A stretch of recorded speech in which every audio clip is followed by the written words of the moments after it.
Se você não puder ajudar, também não atrapalha, não. Entendeu? Vai em busca do seu sonho, vai em busca da sua felicidade e deixa nós com a nossa.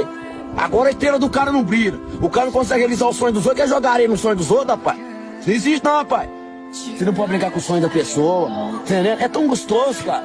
É tão gostoso, vamos supor, quando você incentiva uma pessoa, quando você escuta uma palavra boa, entendendo? Aquilo ali vai bem pra alma. Quando você escuta uma má palavra, aquilo ali enfraquece o coração. Não faz isso não, cara. Não faz não. Se você não puder ajudar, também não atrapalha não. Você entendendo? Porque a vida, meu irmão, é cheia de vai e vem. Você entendendo? Se a gente não sonhar, não tem graça de viver. Se atiro, não tenho medo de nada. Vai você na felicidade, não tem dinheiro que paga a nossa felicidade. Eu vou em busca do nada, mete as caras, tem que meter as caras. Porque senão depois o cara vai estar velhinho e tu olhar pra trás, puta, eu olhei pra trás, eu podia ter feito isso, mas não fiz, entendeu? Então vai lá e mete as caras, coisa que eu não tenho, é medo de ir lá conversar e me atirar, entendeu, cara?